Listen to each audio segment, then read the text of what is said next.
大家好，今日我哋又嚟到 3CL 總部啦。今日我哋咧係同 3CL 嘅創辦人黃建峰先生見面。大家係咪好想知道新一年有啲咩新產品呢？不如我代大家問下佢咯。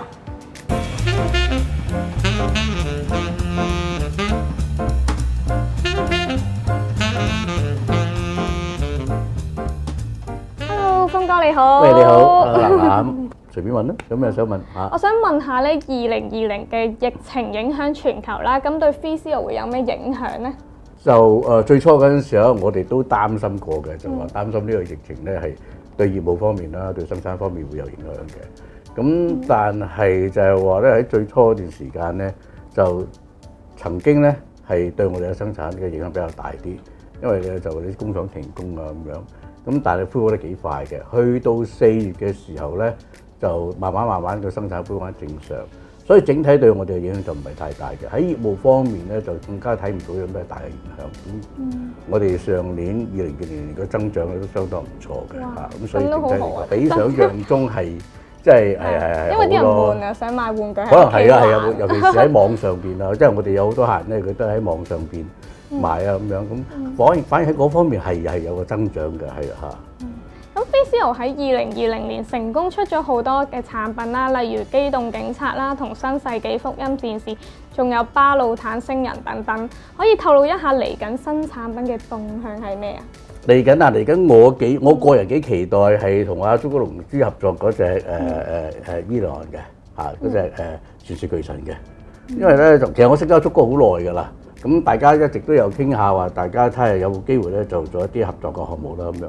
咁去到2015年嗰陣時候咧，咁我就正式同阿朱局咧就提出，就話咧不如我哋係搞一啲合作嘅項目試下啦咁樣。咁當時大家就傾啦，開始傾。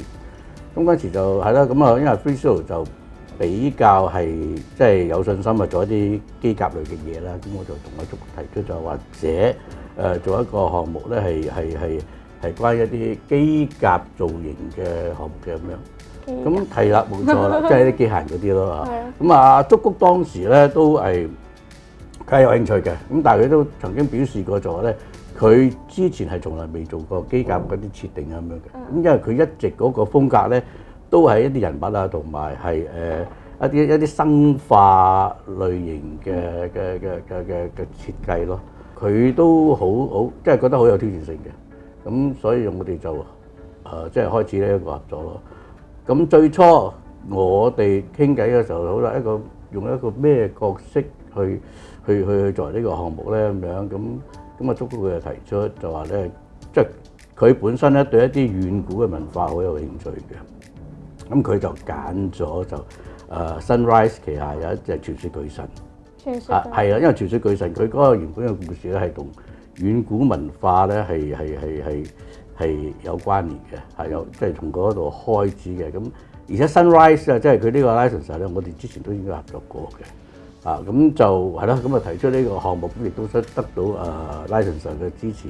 咁我哋就決定由呢個項目開始入手，就係呢個傳說巨神伊朗呢個項目開始做嘅咁樣。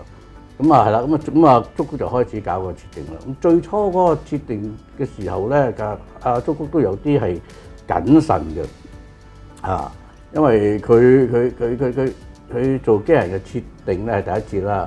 咁同埋咧，佢嗰陣時都好即係擔心就係話咧佢嗰個設定啊，佢嗰個風格啊，我哋 3CL 能唔能夠話好真實咁去還原翻咧咁樣啊？咁嗰個製作嘅水平啊，各方面咧，佢都有啲憂慮嘅，同埋甚至喺嗰個成本嗰邊。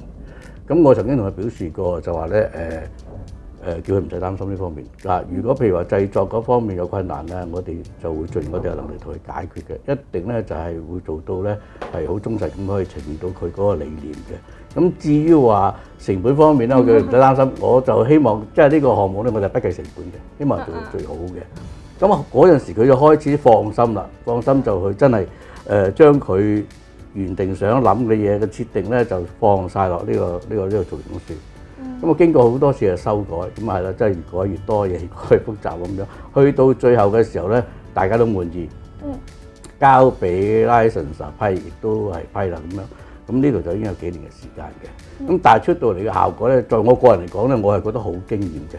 好中意。即係我做咗咁多年公仔，做咗咁多年玩具，咁我見最初我睇到呢個造型嘅時候咧，就已經就係話，即係從佢嗰個外形嘅設定係啦，佢嗰個結構，佢嗰啲細節同埋就係話佢表達到一啲遠古文化嗰種嘅符號啊，即係你睇落嗰個設定裏邊咧係嗰個設計內容係非常之豐富嘅。咁對我嚟講係一個好驚豔嘅作品嚟嘅。咁跟住嘅竹谷咧，亦都花咗差唔多年幾嘅時間，同佢嘅團隊嗰啲助手咁樣去搞嗰隻，即係嗰隻初版嘅手板。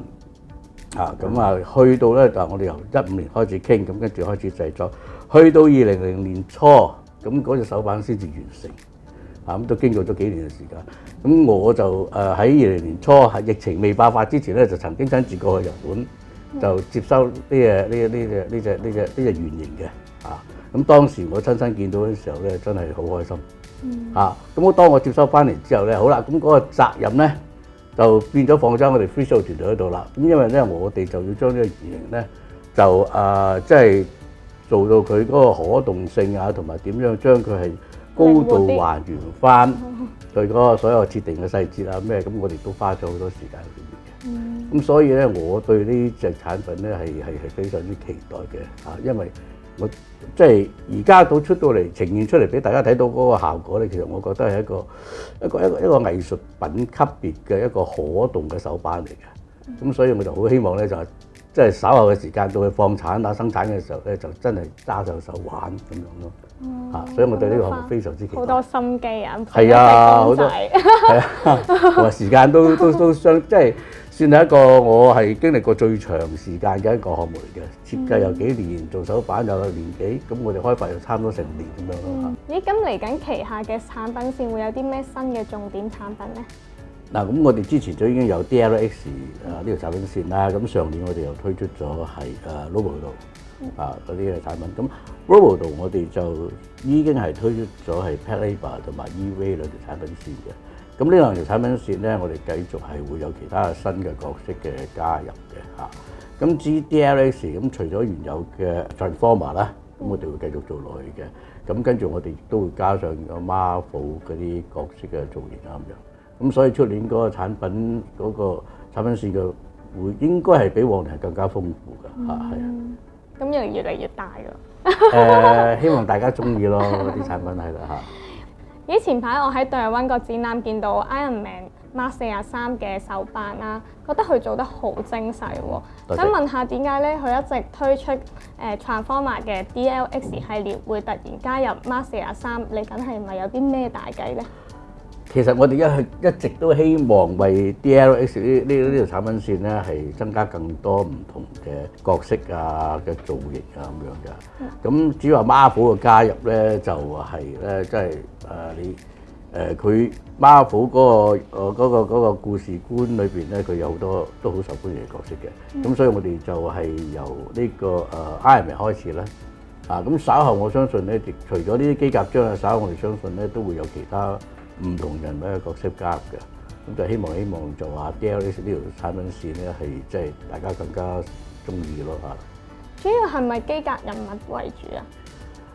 我哋開始嘅時候就係而家就用咗一啲係機甲類嘅人物啦嚇，咁但係將會有一啲係其他嘅人物角色咧，都會加入呢條產品線裏邊嘅嚇，多元化嘅會係嚇。咁仲有冇其他大嘅 project？咁跟住落嚟咧，我哋都會係同其他玩具公司係有幾個合作嘅。咁第一個合作咧，我哋就係同 Bandai 啦嚇。咁我哋之前曾經都試過係合作一啲係比較係原創啲嘅產品嘅。咁今次咧，我哋嘅合作嗰個項目咧就係 One Piece 裏邊咁個主角嗰個路飛。哇！路飛係啊，我中意。係嘛？咁到時你要捧場喎嚇。冇問題。係啊。咁我哋就邀請咗我哋FreeShow 嘅 Art Director 就 Calvin 就為咗呢個路飛咧係重新再一個設定嘅。保留咗路飛佢原有嘅元素之外咧，仲係加入咗我哋 FreeShow 嗰個特質嘅。咁今次咧，我哋就嘗試咧係用一個雕塑嘅形式去呈現呢件作品嘅。咁要用好多時間啊，雕塑。係會好細緻咯係，咯會好細緻同埋就係好希望好能夠表達到路飛嗰種即係古靈精怪啊、好跳脫啊嗰種咁嘅傻傻嗰個性格係冇錯啦嚇，個藝術雕塑嗰個形態去呈現嘅。因為我哋早排曾經係嘗試過，好似《Game of Thrones》裏邊有一條飛龍嘅，我哋嗰個角色咧，我哋係第一次用雕塑嘅形式去做嘅，咁我反應都非常之好嘅。咁所以今次我亦都嘗試用雕塑，咁希望就日後咧都可以增加啲，即係除咗我哋做好多可動嘅公仔之外咧，就增加一條雕塑嘅系列嘅產品線都唔定係啦。咁另外仲有一個項目咧，就同Mega House 合作嘅。咁我哋就利用咗高智能方程式呢個動畫裏邊一個車嘅形態，叫做雷神嘅。咁亦都係由我哋係啦，個名叫其實係一架賽車嚟嘅。咁亦都係由我哋Art Director將呢個車嗰個設定咧係重新再設計過嘅。咁就係亦都得到 Mega House 同埋版權商嗰個支持啦。Mega House 嘅合作，咁呢個係第一個合作嚟嘅。咁但係咧，我哋亦都係同 Mega House 咧就會係合作咧去成立一個新嘅品牌嘅，叫做 Free Mega。咁所以可以預見就話咧喺呢個品牌之下咧，我哋同 Mega House 嘅合作咧係會有陸續有嚟，會有更多唔同嘅產品都有嘅。哇，好期待喎！係啊，好啊，多謝晒。咦，見到你着住呢件衞衣，我都知道 FreeZero 出咗一個系列係 Marvel T 恤，未來嘅係咪會推出更多呢方面嘅產品咧？其實 T 恤咧喺好早期嘅 FreeZero 同埋喺之前嘅 Free 嘅咧，我哋都有推出一啲 T 恤嘅。咁就希望就係話 fans 除咗玩我哋嘅玩具之外咧，亦都可以親身體驗一下我哋就係 FreeZero 其他嘅周邊產品啦。咁而家目前 FreeZero 我哋嘅手頭裏邊咧係有好多唔同 IP 嘅 licensing，咁裏邊有好多受歡迎嘅角色嘅。咁就我就希望就話利用呢啲角色就除咗係用玩具嘅方式去呈現之外咧，我哋希望就係發展多一啲嘅周邊產品，包括服裝啦，或者係一啲日常生活可以用到一啲嘅周邊產品，杯啦，係啊，可能啦，係啦，或者係其他日常生活比較係經常會用到嘅呢一類嘅周邊產品，所以我哋就成立咗一個產品線咧，叫 Coke FreeZero 嘅。咁以後就會多一啲呢啲唔同嘅周邊產品出現嘅啦。咦，我仲有一個問題，就係坊間仍然有啲粉絲分唔到 Free A 同 FreeZero，你可唔可以喺呢度講解一下有咩分別啊？其實咧 Free A 同 FreeZero 咧都係由我創立嘅，即係玩具品牌嚟嘅。咁反而最早咧就應該係喺2000年嗰陣時候咧 FreeZero 就已經誕生㗎啦。咁喺嗰個時間咧 FreeZero 就生產一啲佢品牌嘅玩具產品嘅。咁大概去到2004年嘅時候，咁有啲機緣巧合啦咁樣，咁 FreeZero 就轉型，就即係變咗一間純粹係一間嘅生產商嘅啫。就係即係主要做一啲朗膠玩具啊、潮流玩具嘅代工嘅生產商嘅。咁喺嗰個時候咧 FreeZero 旗下嘅產品就反而比較少咗嘅。咁直至到去到係大概2008年嘅時候，當我認識咗Asher Wood 就係呢個澳洲嘅漫畫設計師之後咧，就大家對即係我對佢嗰個設計好欣賞啦，佢對我哋嗰個玩具製作嗰個工藝亦都好中意，咁大家就合作咧，就成立咗 Free A。咁就喺嗰段時間咧，大部分嘅產品咧都係由 Free 喺 Free 嘅名下嗰度出產嘅，但係製作咧係 FreeZero 製作嘅。即係由 FreeZero 幫 Free A 去生產產品啦，製作產品啦，係啦。啱啱生個仔喎。係啊，冇錯，所以可能有啲粉絲都搞唔清楚嘅，係啊。大概去到2013年左右啦，咁我仍然繼續經營緊 Free A 嘅，同埋 Asher 合作係經營 Free A 嘅咁樣。咁但係當時我就希望咧，又係將啲產品多元化，所以咧就FreeZero 重新咧係再出翻 FreeZero 旗下嘅產品嘅。咁喺嗰段時間咧就兩條產品線咧都係同時進行㗎，Free A 同 FreeZero 都係同時進行嘅。咁就去到係2018年，咁就同Asher Wood 嗰個合作咧就結束咗之後，咁就 Free 就成為歷史啦，即係就 Free 就再唔會再有產品出現嘅啦咁樣嚇。咁到而家去到而家嚟講咧，都淨係 Free Zero 啦嚇。咁 Free Zero 一直會繼續經營落去咯嚇。明白。好，咁跟住落嚟咧，我就會係集中精神咧，就去經營 Free Zero 嘅產品嘅。咁我就希望 Free Zero 咧就可以提供到係即係唔同嘅種類，包羅萬有、各式各樣嘅產品咧，就去適合所有唔同口味嘅粉絲啦。我哋可以保持到呢一種高質量嘅製作，但係就用一個好高性價比嘅價錢，咁等到所有嗰啲玩具愛好者都可以咧係負擔得起買我哋嘅產品，係享受到呢一種收藏玩具嘅樂趣嘅。咁即係希望就係將呢啲高端產品咧係普及化。我好多謝鋒哥為我哋今日講解咗咁多嘅新資訊啦，令我好期待嚟緊出嘅新產品喎。多謝你捧場，係希望你繼續支持啦。咁我亦都好多謝各位收看喎。最後我哋祝大家身體健康，新年快樂，恭喜恭喜！